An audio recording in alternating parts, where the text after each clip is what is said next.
Citizens, hear ye, hear ye. Welcome to the 23rd Friends of the Independence Library reading of the Declaration of Independence. Today we celebrate our rights, life, liberty, and the pursuit of happiness. We remember the men who pledged their lives, fortunes, and sacred honor. These men, patriots to us, were in the eyes of the British Empire traitors, regular criminals rising up against their government. If caught, they'd be shot or hanged. Therefore, pay heed and listen to the words that announced to a candid world our forefathers' intentions to stand against the tyranny of King George and started us on the path to being a free and independent nation.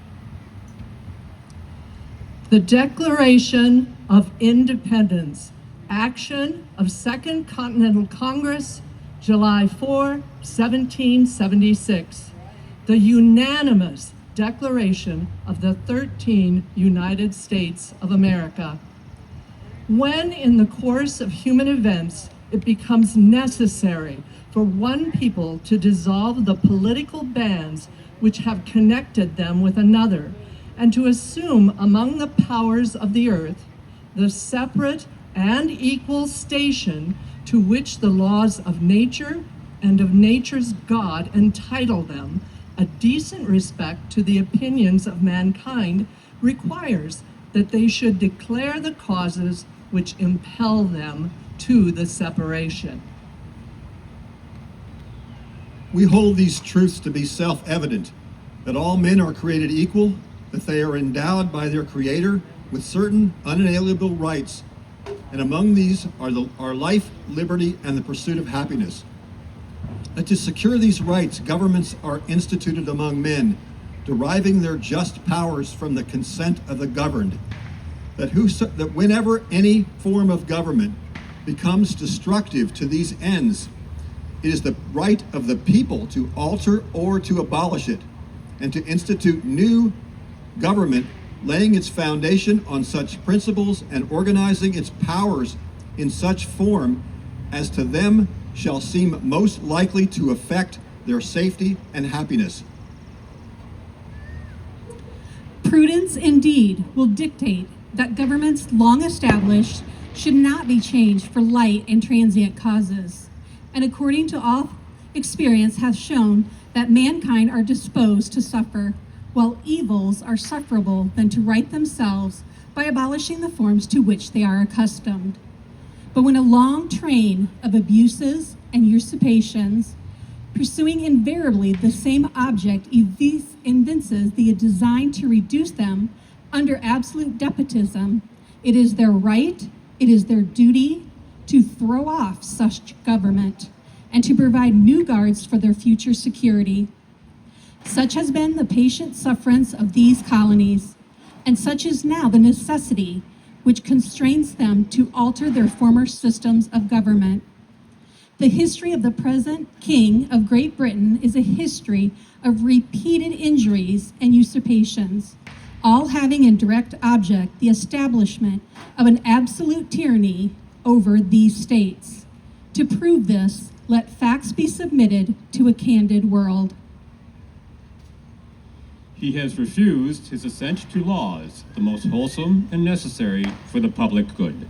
He has forbidden his governors to pass laws of immediate and pressing importance, unless suspended in their operation till his assent shall be obtained, and when so suspended, he has utterly neglected to attend to them. He has refused to pass other laws for the accommodation of large districts of people, unless those people would relinquish the right of representation in the legislature, a right inestimable to them and formidable to tyrants only.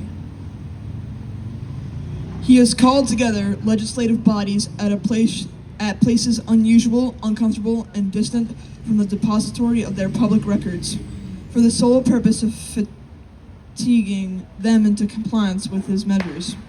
He's dissolved representative houses repeatedly for opposing with manly firmness his invasions on the rights of the people. He has refused for a long time, after such dissolutions, to cause others to be elected, whereby the legislative powers, incapable of annihilation, have returned to the people at large for their exercise, the state remaining in the meantime exposed to all the dangers of invasion from without and convulsions within. He has endeavored to prevent the population of these states, for that purpose obstructing the laws for naturalization of foreigners, refusing to pass others to encourage their migrations hither, and raising the conditions of new appropriations of lands. He has obstructed the administration of justice by refusing his assent to laws for establishing judiciary powers. He has made judges dependent on his will alone for the tenure of their offices and the amount and payment of their salaries. He has erected a multitude of new officers and sent hither swarms of these officers to harass our people and eat out their substance. He has kept among us, in times of peace, standing armies without the consent of our legislatures. He has affected to render the military independent of and superior to our civil power. He has combined with others to subject us to a jurisdiction foreign to our Constitution and unacknowledged by our laws, giving his assent to their acts of pretend legislation. For quartering large bodies of armed troops among us, for protecting them by a mock trial from punishment for these murders which they should commit on the inhabitants of these states. For cutting off our trade with all parts of the world, for imposing taxes on us without our consent, for depriving us in many cases of the benefit of trial by jury, for transporting us beyond seas to be tried for pretend offenses. For abolishing the free system of English laws in the neighboring province, establishing therein an arbitrary government and enlarging its boundaries so as to render it at once an example and fit instrument for introducing the same absolute role into these colonies. For taking away our charters, abolishing our most valuable laws, and altering fundamentally the forms of our governments. For suspending our own legislatures and declaring themselves invested with power to legislate for us in all cases whatsoever. He has abdicated government here by declaring us out of his protection and waging war against us. He has plundered our seas, ravaged our coast, burnt our towns, and destroyed the lives of our people. He is at this time transporting large armies of foreign mercenaries to complete the works of death, desolation, and tyranny, already begun with the circumstances of cruelty and perfidy, scarcely paralleled in the most barbarous ages, and totally unworthy the head of a civilized nation. He has constrained our fellow citizens, taken captive on the high seas, to bear arms against their country, to become executioners of their friends and brethren, or to fall themselves by their hands. He has excited domestic insurrection among us, and has endeavored to bring on the inhabitants of our frontiers, the Indians whose known rule of warfare is an undistinguished destruction of all ages, sexes, and conditions.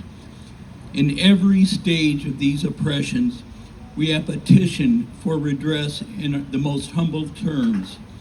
Our repeated petitions have been answered only by repeated injury. A prince whose character is thus marked by every act which may define a tyrant is unfit to be the ruler of a free people. Nor have we been wanting in attentions to our British brethren. We have warned them from time to time of attempts by their legislature to extend an unwarrantable jurisdiction over us. We have reminded them of the circumstances of our emigration and settlement here. We have appealed to their native justice and magnanimity, and we have conjured them by the ties of our common kindred to disavow these usurpations, which would inevitably interrupt our connections and correspondence. They too have been deaf to the voice of justice and of consanguinity. We must, therefore, acquiesce in the necessity which denounces our separation, and hold them, as we hold the rest of mankind, enemies in war, in peace, friends.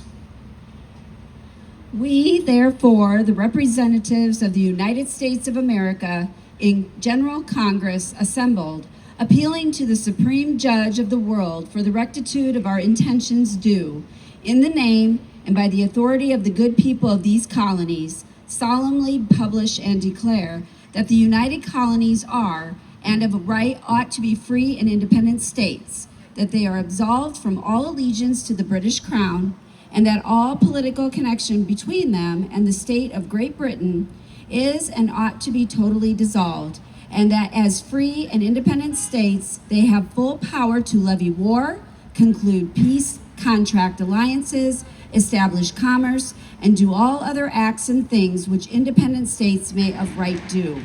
And for the support of this declaration, with a firm reliance on the protection of divine providence, we mutually pledge to each other our lives, our fortunes, and our sacred honor.